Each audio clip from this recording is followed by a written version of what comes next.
And I guess my question is this about loyalty to Trump, or is it about what's good for the mission?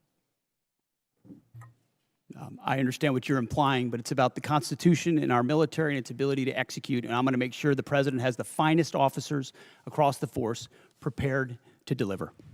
So this committee funds weapons, readiness, recruiting, professional development, and leadership pipelines.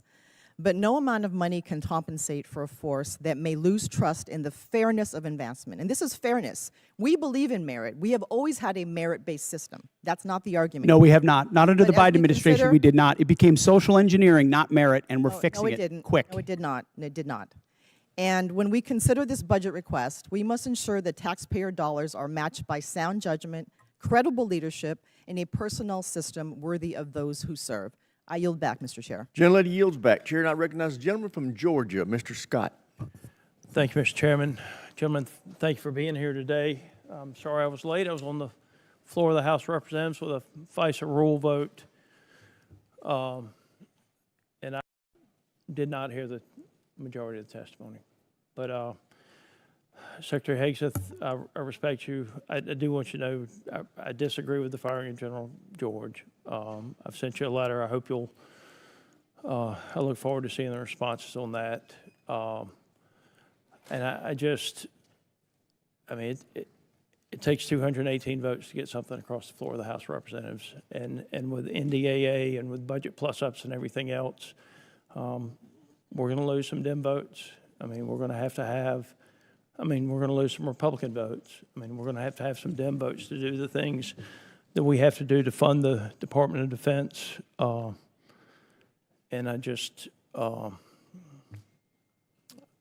would encourage everybody to keep that in mind, because we're gonna lose some Republican votes on the plus up.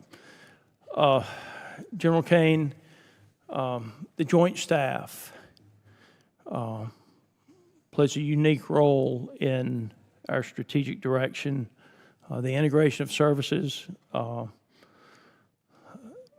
is what gives us a coherent joint force. I have seen where disputes in the Air Force and the Army led to the elimination of systems that we needed.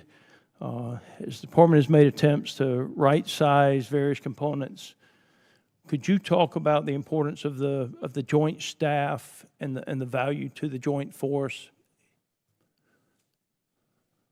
You bet, sir, and I'm incredibly proud of the Joint Staff. You know, our job is to integrate options, to deliver those options to our National Command Authority, work with all the services, and the one area of exclusivity we have pursuant to the 2017 NDAA is as a global integrator, and our J2, J3, J5, J7 team, J8 all do a fantastic job along with the 1 and the 6 every day and the 4 to really bring the totality of American combat capability together into a range of options and risks that we can then bring to the Secretary and the President. So they are extraordinary in everything they do, and I appreciate the chance to brag on them a little bit.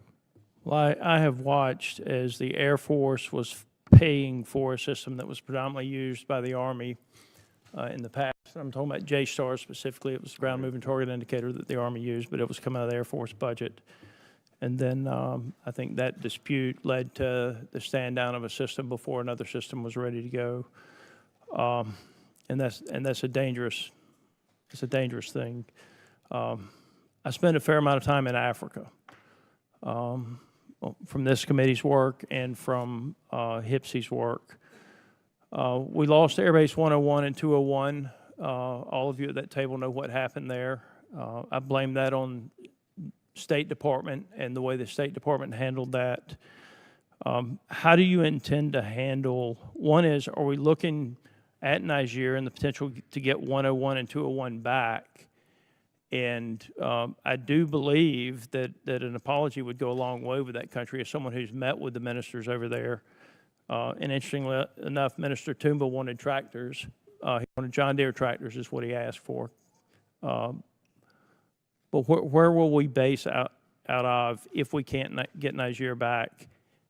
And are we looking at getting 101 and 201 back? Yes, sir. Well, we all want tractors. So I echo his thoughts there. You know, I know General Anderson is doing a lot of work right now, leaning forward, doing a fantastic job along with his deputy commander, General Brennan, on looking at the total requirements across the western flank for access, spacing, and overflight. 101 and 201 are one of many things that they're considering.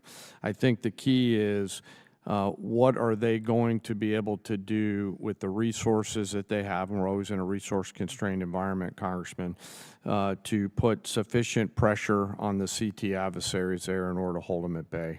Well, the mill-to-mill relationships are still good. Yes, sir. I've been out with some of the ODA teams over there as a civilian, as a member of Congress. Yes, And sir. Yes, It does bother me that our footprint has gotten so much smaller over there, but I do know with drones and other things, it makes it much more difficult to have those outposts. But I appreciate all of you being here. Sorry that I have not been here. No, sir. Appreciate the other work. Gentleman yields back. Chair, and I recognize the gentleman from New York, Mr. Ryan. Thank you, Mr. Chairman.